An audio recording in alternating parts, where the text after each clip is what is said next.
are the players? Who are the actors? What are the narratives that I need to focus on? Because it's a wider societal problem. It's a socioeconomic transition problem that has environmental impact.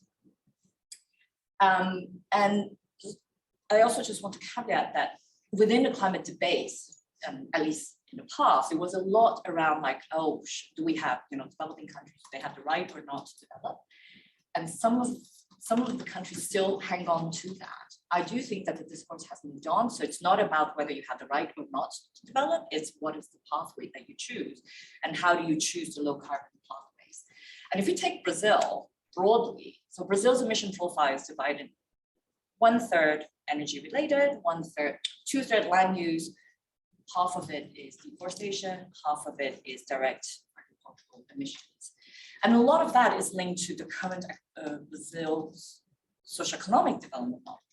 So for us to move into a post-Ukraine, post-Bolsonaro, post-Glasgow, is then for us to imagine what does the transition look like for Brazil to come out of a deforestation-based production model to a sustainable, regenerative production model that actually delivers socioeconomic development for everybody. So if we use the example of Brazilian Amazon, right, which is where everybody kind of look at yes, there's a lot of deforestation and it breaks my heart every time I, it's like decades of my life dedicated to that. And I see the current government trying to dismantle part of it. But at the same time, where we, and maybe me jumping into making some critique around it, is like we didn't quite offer the alternatives to move into what. So if we think about, if we learn from the global climate movement and the energy system transition, there was a clear narrative. And it's like you divest from coal, you divest from fossil fuel, you have transition energies, and you invest into renewable.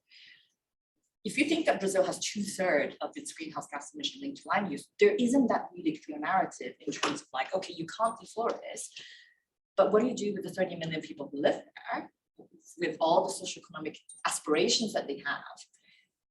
So what is the alternative that we give them?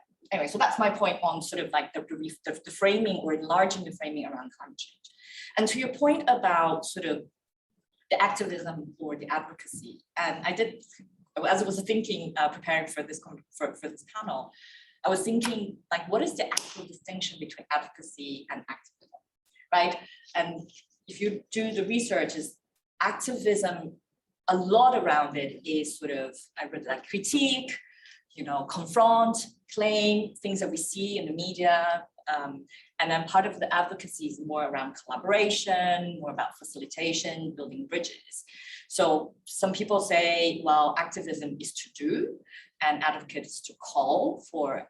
And for me, actually, for change to happen, and you need both, right? And you need both of that. You need a lot more coordination. And also to the point of like taking the window of opportunity or the critical junction, right? When you have a very unique window of opportunity, when these two levers work together, you can really achieve change. And I would probably, and this is not based on actual sort of academic scientific studies, but it's based on like what I have observed in the environmental movement in the last 10 years, 15 years, is there was a critical junction, a political window of opportunity when Lula became the president and Marina Silva, who became the Minister of Environment. She took a bunch of environmentalists and she brought them into government. So for many years, the environmentalists who were outside, either providing solutions or, they were all in the government. And then there was like, and then obviously I want to plot it very neatly that you look at deforestation rate, right? And then a couple of years later, you have these like effective, different policy packages that were rolled out that actually systematically reduced the deforestation rate. So for me, that would be almost like based on observation and not on the hardcore side, evidence-based, that there is that coupling of outside and inside tactic with an amazing window of opportunity and actually change happens. right? And my final point about the critique, to circle back to the whole climate change narrative, is then how do we move the conversation into providing the socio-economic solutions, right? So yes, we do need to raise the awareness, but we need to be able to give an alternative. And I think just to do my, bit of, it's like, this is what, when I get involved with ICS, is yes, ICS deploys multiple tactics. It deploys tactics around sort of advocacy, it deploys campaign, communication, but also it provides support. Grants to organizations that work with government and policymakers. So I just want to say that for change to happen, I completely agree with you. You need all of this outside, inside, and you need a very unique window of opportunity. But in the absence of window of opportunity, then you need to wait. And it's almost like surfing, right? Do you make the wave or you wait for the wave to come? And you need to be prepared for the wave to come. And what we hope is that there will be a potential window of opportunity coming towards the end of this year if there is political change at the federal state. So that's my, hopefully, perfect timing. Thank you very much. Thank you. I'm trying to imagine a surfer making a wave. It's interesting. It's an interesting metaphor. Yes. Fabiana, over to you. I'm hoping that all the sound is working and everything's great. It is, yes. Good. Fabiana, 10 minutes, over to you.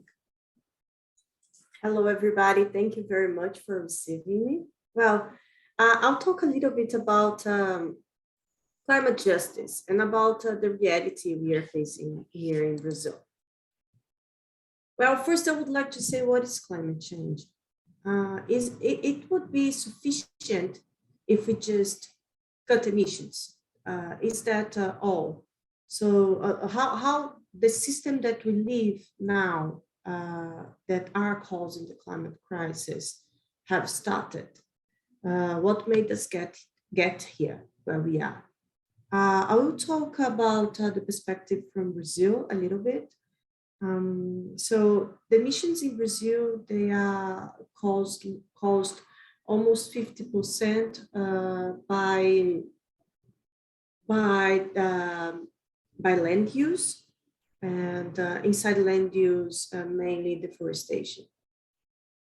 And when I say land use, you need to think about land grabbing. And when I talk about land grabbing, we need to come back 500 years ago and remember how the colonization of the country happened. And we are not very far away from that, unfortunately. So our main emission factor is linked to our main exploration, colonial exploration that was made here in the country. Now with the Bolsonaro government that have worsened, but since 2012, we are seeing the high numbers of deforestation in Brazil, especially in the Amazon. In the last 3 years, we have not seen demarcation of indigenous lands. And we have a lot of land grabbing in indigenous land and conservative units. So what happens is that we are not very different. What happens in Brazil is not very different from the colonial models that we inherited. Fossil fuels are still, this government is still putting subsidies on fossil fuels. We see highly dependency still on oil and coal. We have seen in the world, the war happened in Ukraine, where Russia is in Ukraine, and they are the huge exporter of gas, and how the dependence of those fossil fuels are escalating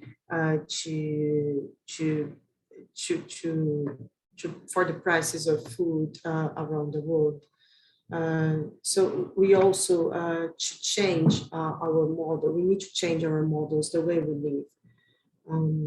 We need a more diversification in the energy sector look to renewable energy, also look to the labor conditions in the fossil fuel industry, how we are going to do transition from fossil fuel industry to renewable, how we put the subsidies of Petrobras, for example, which is the mainly oil company in Brazil, to renewable. Let's transform that.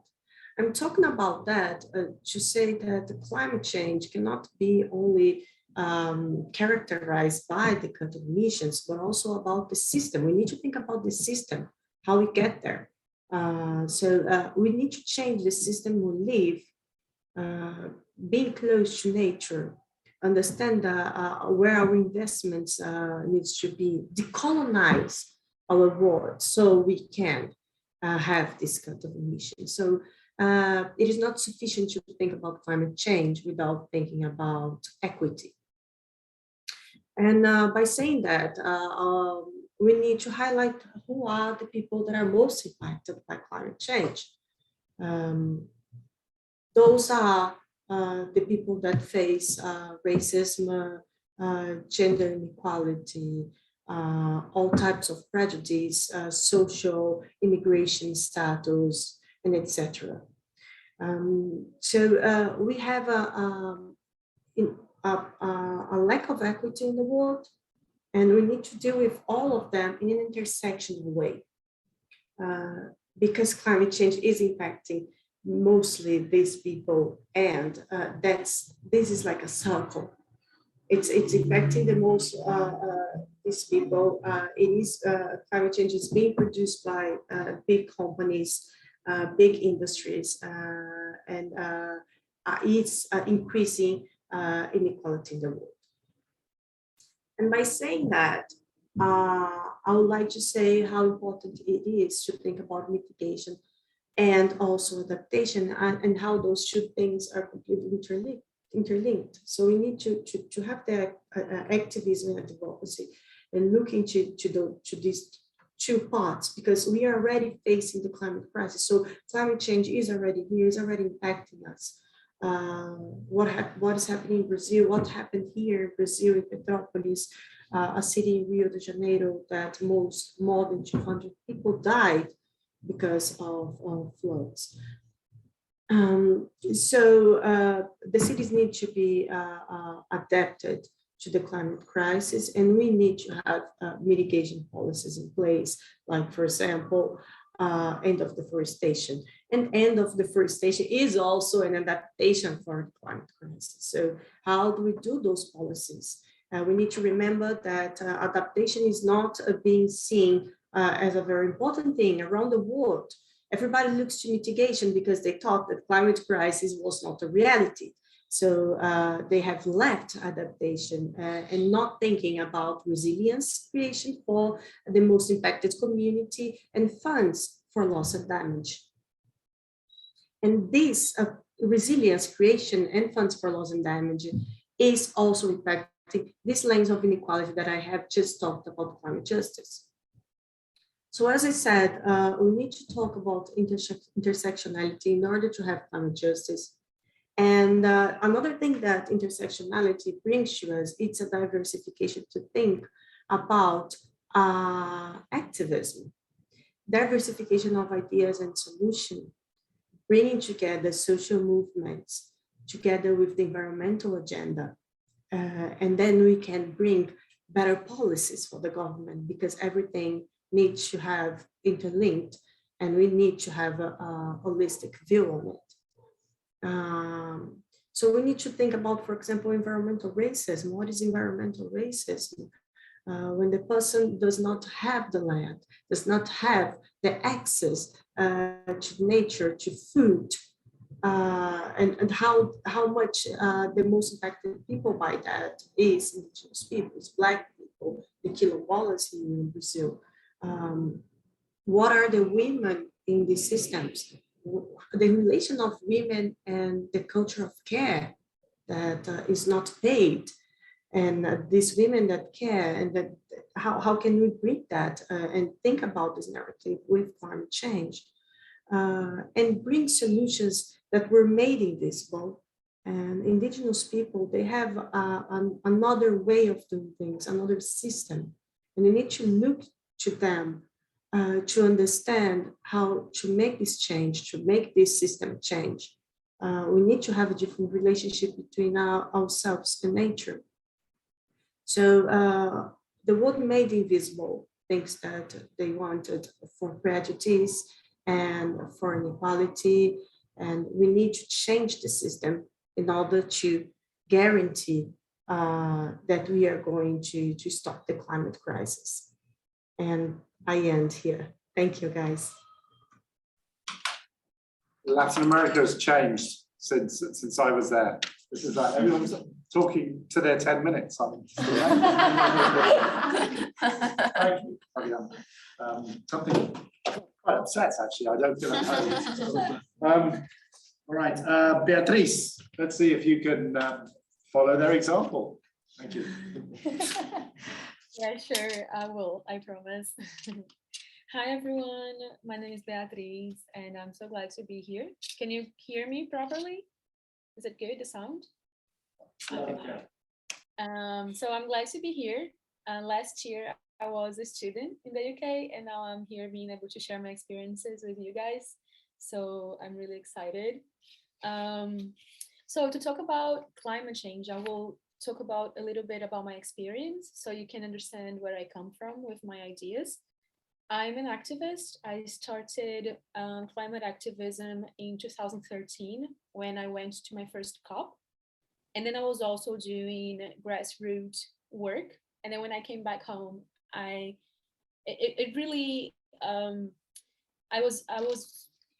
got to me the difference between what was being talked about in the international level and the gap between local action. So that's when I started to think about climate change as a problem that we need to focus on the ground. And then that's when I co-founded Instituto Verdeluz, which is a youth-led organization, and we work with activism, conservation, education. And now we are with a project being funded by IPS, so Anna, thank you, on climate education and active in advocacy. Because we really understood that the heat also has to come from below. And as a local organization, that's what we're trying to do. And I think the big issue when it comes to talking about climate change on a local level, I think the biggest issue is how to translate climate change to people. When in Brazil, we have 20 million people in facing hunger and more than 100 million people that don't have access to sanitation. So when we have such big problems, how do we talk about climate change? Because sometimes people think that climate change is a white people's problem. It's a narrative that comes from the global north, and they don't really relate, and they don't think how that impacts, they don't see how that impacts their reality. So, and at the same time, we all know that climate change is an existential threat. We know that we need to take action. And then thinking about the post-Glasgow world, the entities, they were reviewed, but still they don't meet the targets of the Paris Agreement. So how do we move forward? How do we connect the dots? How do we connect the Paris Agreement, which has a very high ambition, with the local level and people who don't even understand what climate change is? And at the same time, when we build that bridge, how do we gain the political traction to make action happen? So we started to think about that. And I think that activism and advocacy are a very important key to connect international level with the local level. And at the same time, I think that communication is something that is also key, because we need to talk people's language. We need to talk about climate in a way that people understand. We need to say, look, climate is water. If you don't have sanitation, you will have more problems with the climate crisis. And who are the people who don't have sanitation? Like Fabi said before, these are the people who historically have been neglected by our societies, and in Brazil it's no different. And in Brazil, actually, I think this problem is worse. than in some other countries. And then also building coalitions, because sometimes when we talk about climate change, people think, well, it's not a problem that affects me because it's deforestation in the Amazon rainforest. And I am from Ceará, which is in the northeast of Brazil. It's a semi-arid region. But at the same time, it's showing people that it's not about maybe the North or South Pole. It's about their water, it's about their food. And that is also connected with how the food is being produced. Because it does not make sense that we are the biggest exporters of soybeans, and at the same time we have people facing hunger in our country. So how does that happen? And it also goes back to systemic change, because maybe this part of the agribusiness, which is promoting deforestation, is also promoting hunger in our country, and that impacts people on the ground, that impacts people's lives. So I think that sometimes when we are talking about climate, we need to make that effort of being more accessible, of talking in a way that it's understandable for people, because otherwise we won't have the political change that we need. Because in democracies, political change comes from votes.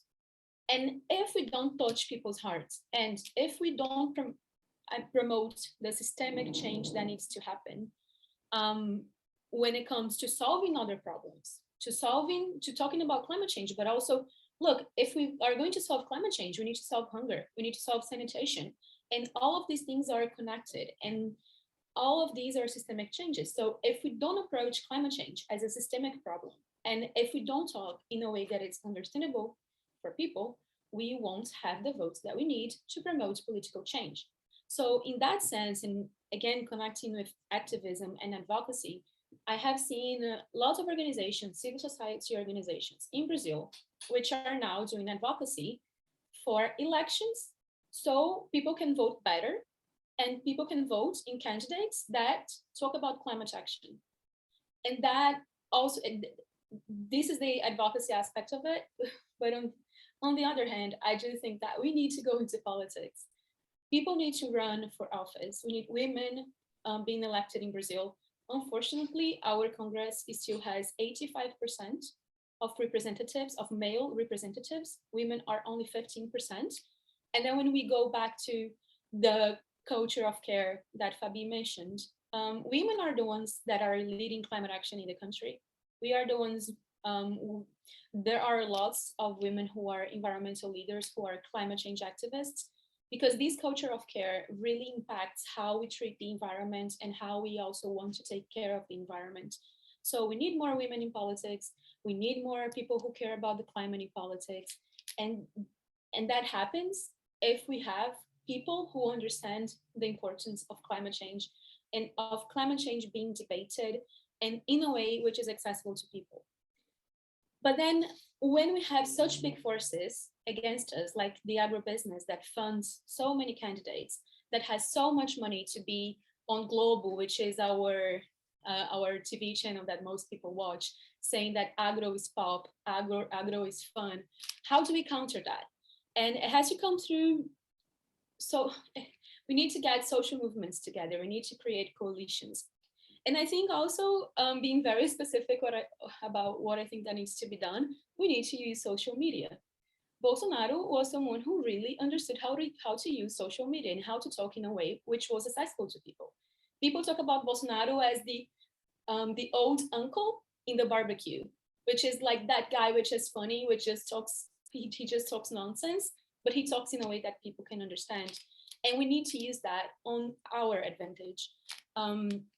So just to finalize, we need to have very good strategic messaging. We need to come up with very good narratives. We need to talk about what people are thinking. If they're hungry, we need to talk about hunger. And we need to address that in our speech and also in our actions. And that is the communication aspect of what I'm trying to, of my message. But on the other side, there is also the action component, the action element, which is also trying to stop big projects on the ground, trying to stop deforestation on the ground.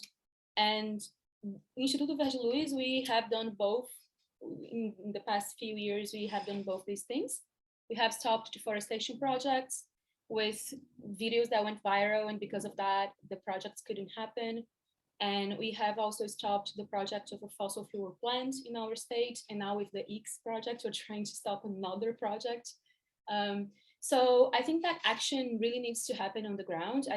The scenario is changing internationally. People are paying more attention to climate change, and the negotiations are gaining more traction. But if at the same time, we don't have the political will to change things, change will happen too slow. So yes, the heat has to come from below and from above. And then when I'm talking about heat from the below, I think that we really need votes. So we need to improve our messaging. Thank you. Continue to be amazed. Right. Final speaker, we're ahead of time. This is just so unprecedented. Sorry. Anyway, our final speaker is Rodrigo Agostinho. Rodrigo, you have the floor. 10 minutes. See if you can do it too. Hello. First of all, I would like to thank you for inviting me to participate in this event. Greetings for the organizers and young people who participate in this important event. The environmental issue is that it will guarantee the maintenance of our species on Earth. We have never destroyed so much in such a short time. I started very early as a teenager coordinating an extensive reforestation program. We planted more than 30 million trees, and despite having started out as an environmentalist, an activist in civil society, today I am a deputy who fights every day for conservation in Brazil. In Brazil, discussing climate change involves discussion the end of deforestation. It is unanimous to all the importance of the standing forest for sustainable production and conservation. The standing forest must be valued with its people, cultures, and ways of life, which is an important factor for the bioeconomy. We note in Brazil that there is an intensification of the deliberate use of disinformation by those who should have transparency as a rule and service to the Brazilian population. Even in the face of the abundance of reports, evidence the action of the federal government has been disconnected when attacking the data. Instead of listening to scholars, they do not offer the coordinated and much needed answers at this time. The tactic is already well known. Instead of accepting scientific evidence, they fight the facts. In Brazil, it's not just some outbreaks of fire. Unfortunately, Brazil is not to be congratulated and is not an example of environmental preservation. The government's current environmental policy is upside down and is a central component of the environment collapse, both in the Amazon, in the Pantanal, or other Brazilian biomes. We know that those responsible for the destruction of the forest are illegal miners, land grabbers, and loggers, sectors that receive all the support from the current federal government. The Brazilian parliament has approved very bad laws to end environmental permits, facilitate the occupation of public lands and indigenous lands, and release pesticides. We are currently debating the government's proposal to allow mining on indigenous lands. Realize the weight of what is at stake. There's an escalation of violence against our biodiversity and indigenous people. What can we expect for the future? In recent years, we have lost more than 1 million hectares per year, 60% of which in Amazon. What we are watching astonished is the result of cause and consequence. We implemented our protection system and we are harvesting deforestation and burning. They try to extinguish the ministry responsible for the environment and fail, but they have weakened a lot. During this period, there was a planned dismantling of the environmental structure. They ended the punitive system with an appeals system designed not to work. The councils and commissions that guarantee transparency and social control were dismantled. Our deforestation fighting plans have been completely abandoned. The funds that finance environmental policy have all been paralyzed. The budget has run out and nothing has been put in place. Brazil is the country with the most tropical rainforest in the world. We have still 50% of our territory with native vegetation, a good part of which is degraded, is very true. Brazil is the country that most destroy forests in the world. Therefore, also we are the country with the most numbers of threatened species in the world, more than 1,000 animals and more than 5,000 plants. We already have 59 million hectares of pasture for cattle in the Amazon and 6 million more hectares of agriculture where there should be forest. Almost 80% of our emissions come from deforestation, and it's put us in the 50th position in the emissions ranking. A shame. No forest, we have no rain. We don't have water. We need to leave the speech of sustainability for practice. Science is a means of unmasking those who only pretend to know. Scientific knowledge brings us out of ignorance. In Brazil, climate change is happening at a frightening speed. We need help. We know that alone we will lose our biodiversity with serious consequences for the global climate. Thank you very much for the invite to stay here. Thank you. Rodrigo. Wow. Okay. So please, we've now moved to the Q&A, the question and answer session. I should have said at the beginning, I'm not the only English non-Portuguese speaker, so you're not having to do this whole thing in English just because of me. I did offer to fala Portuguese, but no. So there are some other English speakers on Zoom, which is why we're torturing all our colleagues that are speaking amazing English. It's not fair. I'm sorry. I apologise for English imperialism worldwide. Yeah, it's a real shame. We want you to ask questions. I was just talking to Felipe. Ask questions in the Zoom chat, and then ask them in Portuguese or in English, and we'll come to you. You come on camera. But while people are coming up with their questions, I have some nice questions I want to ask. Am I allowed to do that? Yeah, yeah, well, sometimes it depends on the meeting, doesn't it? There's big questions, right? So I was a few things that came out from from many of you at the speakers. One is, yeah, this is a system problem. This is not just a policy problem.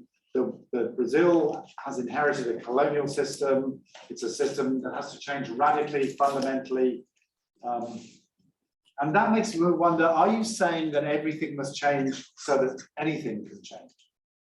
Because if you're saying that Brazil has to find a completely new economic model, get away from commodity dependence, get away from fossil fuel dependency, that's great, but we don't have much time. So I'm just interested on how do you trade off the urgency with the scale of ambition. So as you can see, these are big questions. Next one.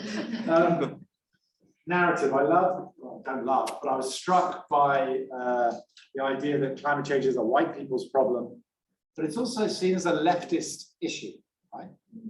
So the danger is it gets to be seen as a leftist white people's issue, which is even tinier, you know. So is one of the roles of advocacy to make this an issue for people who are not left-wing and not white? I think, yeah, please, you talked about how to make it an issue for not white people, which was link it to hunger and link it to things which they see as more immediate. How do you make it an issue for right-wing people? One of the first people who really got worried about climate change in Britain was Margaret Thatcher. Right? She was a chemist before she became a tyrant. And she was completely convinced very early on that climate change was a real threat. What is the equivalent of what you do in Brazil to get non-leftists interested in climate change? And then finally, I love being able to ask these questions and not answer them. What you said echoed what I've heard many times in Spanish-speaking Latin America, which is my background. We've got to move from protesta to propuesta. Yeah, I'm sure it's roughly the same in Portugal. Yeah. So, you know, great that you're stopping power stations in Ceará. What are you starting other than renewables? What is the economic model that will give people jobs? You know, if you're going to say, well, we're not going to export, we're not going to have, you know, there's only so much you can do with renewables. What is the production model? Are you going for autarky and sort of producing for the home, for the Brazilian market? Are you going for some kind of renewed industrial policy, like, you know, South Korea or Taiwan? What's your propuesta? Just basic questions. Who wants to answer those?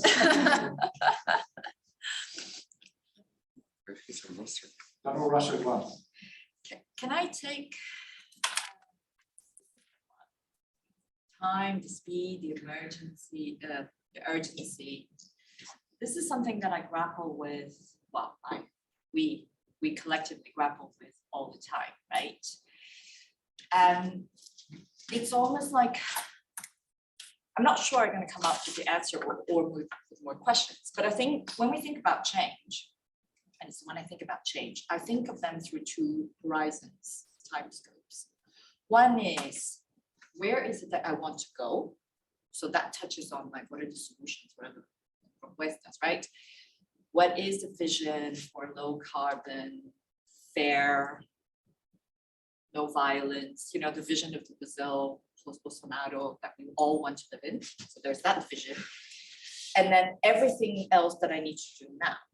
And then it is a resource balancing between, do I go to the street in terms of, like, you know, if we think it even from individual purpose, you know, it's like I choose to go to the street to protest, while at the same time, I find ways to discuss solutions with, maybe not right now, for whatever reason, with the environmental minister, but find the right economic narrative to talk with the economic team at what's the Ministerio de Economia now, which is the super expanded, right, economy. And then the minister who's actually worried about really low growth rates. So although there's all these commodity, you know, speculations around prices spike because of the crisis, but it is trying to be able to unpack, like, what is the short-term shocks that are really affecting specific issues, while sort of holding sort of that North Star of where we're trying to do, where we're trying to go. That's one very, I'm not sure I directly answered your question.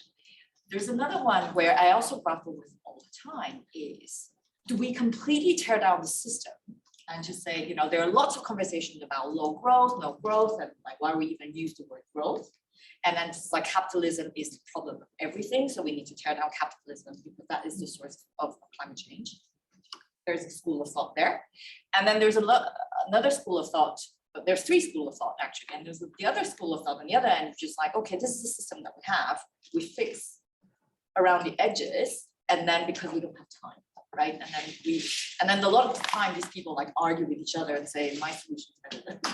And then there's one in the middle who I think I align with, which is, and I think the way I say it is, it's like, I'm not me personally, I'm not a believer that revolution. So if we use the example of Arab Spring, I was studying here when Arab Spring happened. And that was just like sent shockwaves through, like, I was just like, oh my God, what's happening to the world? But then what followed is like, you brought down the system and then chaos followed, right? Because there was no solution. There was not that, or there was no like connective tissue that kind of replaces it. And so that scares me when I saw that. It's just like, okay, yeah, like if we actually have the proper revolution that we always wanted, and if we're not ready for it, we may not be like, you know, there are consequences. So I'm more of a reformist which is not quite here, but it's like, okay, I know how the system, I need to understand how the system works, how the financial system works, how the economic system works, and how that drives climate change, and I want to reform from within. Anyway, I'm not sure I actually answered, but anyway, just to put more things on the Good stuff. Zoom people, who wants to speak next? Just come in. Beatriz, Fabiana, Rodrigo. Yes. I can talk if you want. Yeah, Fabiana, please. I can talk about what you said about climate change being left-wing issue or white people issue. I think being white people issue, I think that we have already breaking that. Right, we have a lot of young activists in Africa, Ghana, in Brazil, a lot of we have all the indigenous people all also advocating for climate change. But I would like to talk about the question about being a left-wing thing. Well, I think we live in a world in the last 10 years, 8 years, we have a bipolar world. We are dividing things on left and right wing, and we are having troubles to understand what is left and right. If you talk with someone, there are extremely different perspectives on what it is.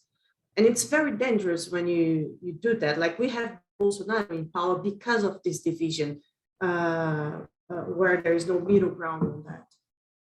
This division is not good, and it's not a problem just for Brazil. We have seen with Trump government, we have seen all over Latin America, European governments to Philippines. The problem is that you start to put human rights inside the left-wing people. It's a left-wing thing. And human rights, it's not a left-wing thing. Human rights should be something that is for everybody. Human rights, it's basics. And climate change is inside human rights. There's no more division in human rights about social or environmental or individual rights. They are all one thing, and they must be everywhere in all parties. I think Rodrigo Agostinho can talk a little bit about our Congress, because being left-wing and right-wing, it's about the ways you do things. It's about what type of economic style do you believe. It's about the way and not about the what. The what is given. All the countries have signed human rights treaties in the 60s. All countries have signed the Paris Agreement. So I think we need to rethink about that. I think it's bad that we have this bipolar world way of looking politics. But I think we need to recover what are the ways that left and right see stuff. And then I think that goes to the answer about revolution or other things like that. I think those are the ways. Those are the ways of doing politics to tackle climate change. We can have a lot of ways to do that. Change system, but we have no time. Yes, we have no time. And if you continue doing, for example, compensations instead of really reducing emissions. So I'm going to do a compensation. I'm Shell. I'm going to produce oil, and I will buy a piece of forest here that can burn in 4 years. And then, yes, we are going to be net zero by 2030. We have IPCC there. IPCC have already put, we have reached 1.9 degrees Celsius, and if we reach 1.5, we are going to have chaos. It's reversible. So we do need, there is a lack of will for change. You can invest on renewables, and you can invest on renewables that are not causing damage for people. That's why you have a license process inside the government. You need to have a serious license process to put a huge renewable plant in place. So we do have all this, but there is a lack of will. There are subsidies going to oil. Just put the subsidies in the right place. We have a lot of oil companies that have already started renewable investment because fossil fuel is going to end. So it's not, it's basic economies. So I think system change is not, it's a lack of a political will and people's understand about how fast we need to change. Do you have any questions, Felipe? Or should we carry on with this? Yes, we do have a question on Zoom from our friend Olavo Makiyama. He's asking, what do you think is the role of the financial or capital markets regarding the Amazon region? And what are the roles of activism and advocacy towards this sector? And if I may add to this, there's recently been an addition of TCFD aligned regulation here in the UK and in Brazil to be in effect next year, which basically obliges the companies to disclose their impact regarding the fight against climate change. Would you say that's a start, or as Fabiana said, we don't have enough time and we need to engage with more, let's say, pressing change? Okay. And Rodrigo and Beatriz, I'm conscious that you didn't have a chance to come back. So do you, either of you want to take that question? Or do you want to say anything more general? It's up to you. First, I want to agree with Fabiana. We really need to make challenges. Maybe the election process is a beginning. We have elections in this year in Brazil, and maybe we can change some pieces. The most important is the president, but we really need to change the way of what of political is doing in Brazil. I work in a Congress with more than 500 deputies, and we have only 100 who fights against climate changes or who fights against the deforestation process. We really need more help. About the questions of Olavo, the question of Olavo, the financial and capital markets are working to create a traceability process. In Brazil, we speak the word rastreabilidade. We really need to create a traceability of our products. We have United States, Canada, European, Asia buying illegal wood, illegal mining, products of our agriculture, which don't respect the environment. We really need to change these rules. We need to create a system that the market is buying legal products with sustainability. We really need to sell products with net zero emissions, not products with so many carbon prints. We really need to recreate the way that the markets are doing with our products. We are selling meat with a high level emissions. We really needed to creating something different, and the market is essential in this question to change the way that the things are doing in Brazil. Right.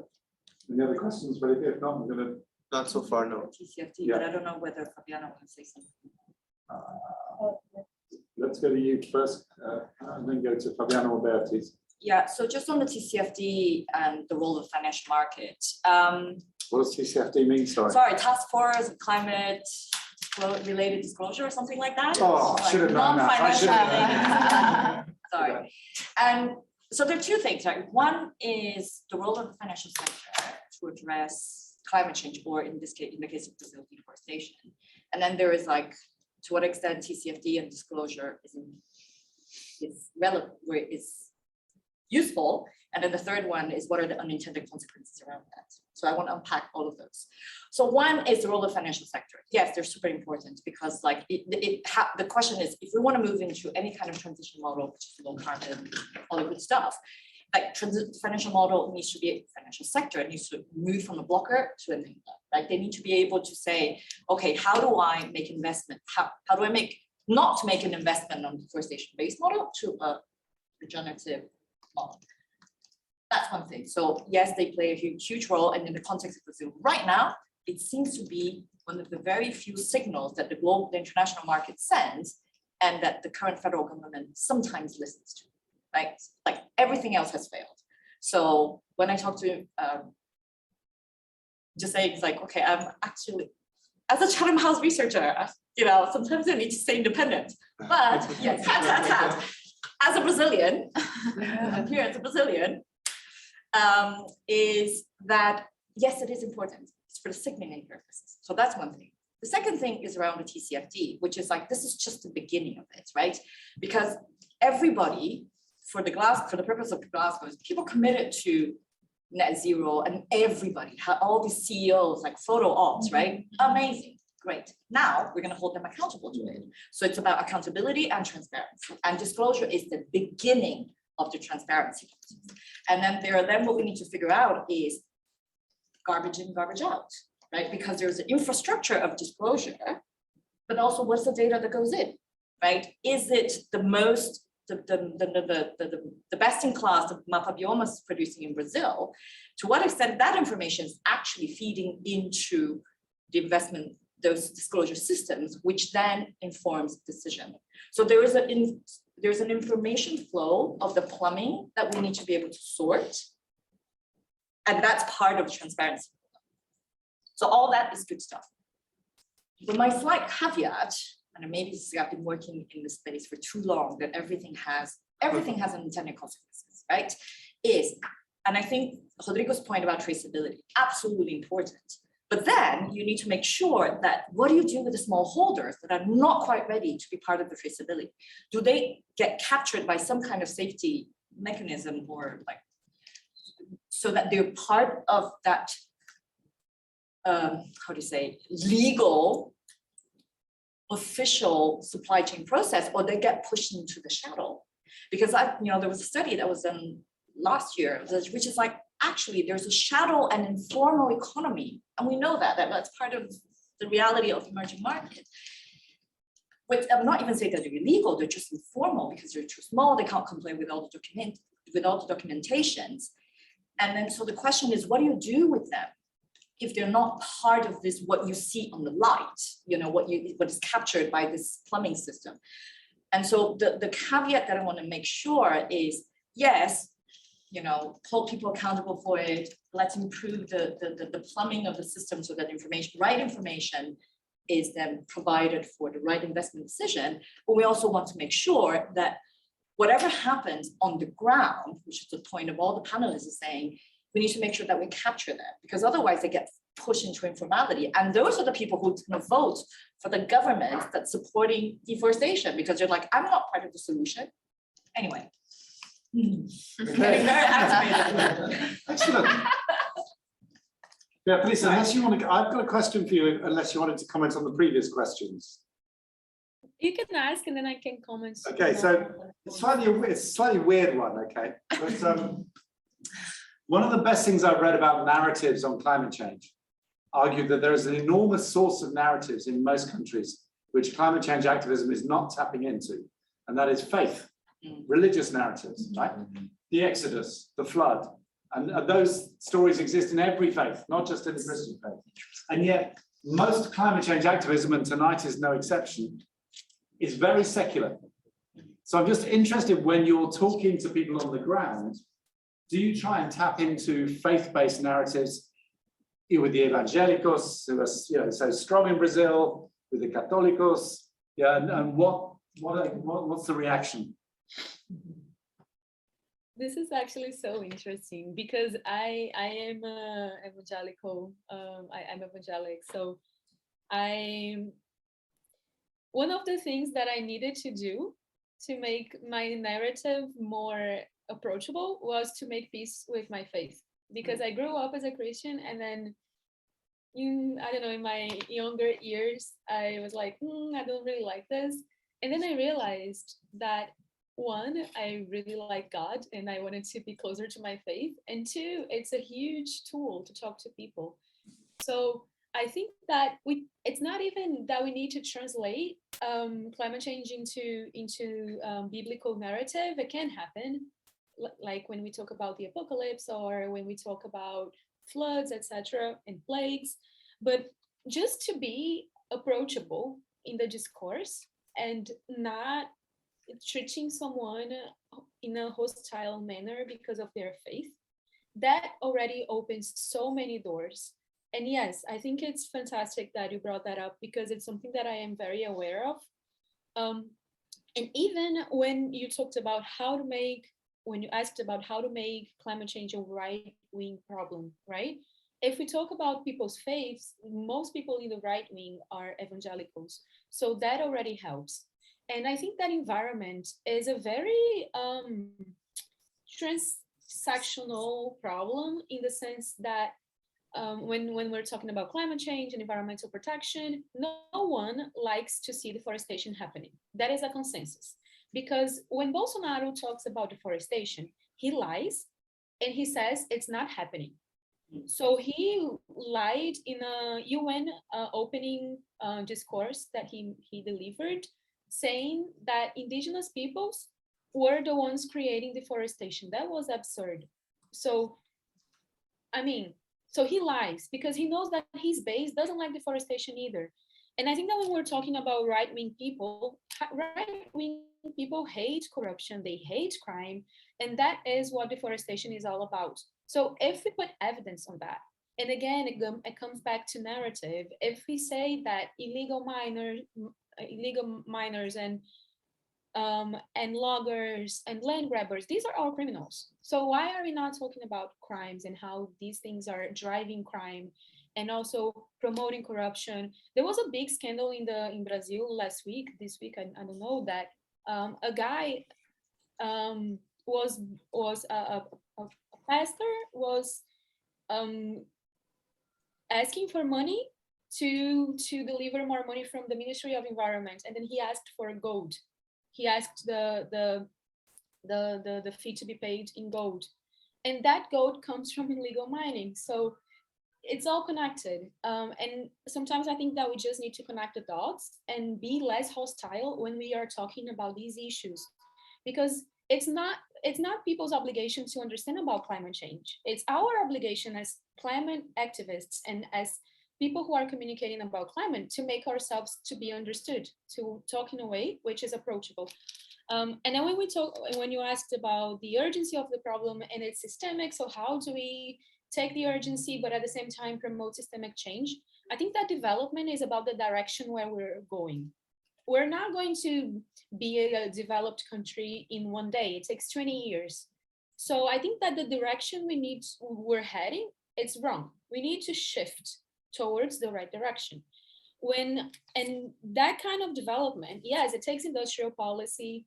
There is a big window of opportunity for renewables in the world. Brazil should be taking the lead. We should be investing in technology. We should be even asking for global North countries to give us technology transfer, because that is what climate justice is about. And we do know that countries have common but differentiated responsibilities. So global North countries that had the opportunity to be developed because of fossil fuels now have to do more and help in developing countries to achieve development. And that means funding, that means technology transfer. So Ceará is now with a big green hydrogen industry. And then there are tons of investment coming, billions of investment coming to the state to create wind power plants and solar power plants. But this energy is going to be exported. It's being thought of in terms of exports. And okay, so if we're receiving international funding, international investment, to a certain point, this investment needs to be paid back. So yes, we might export some of it, but there has to be an industrial policy in place that equity comes from it. We also need this green hydrogen to promote our own energy transition. And that needs to be on the negotiation table.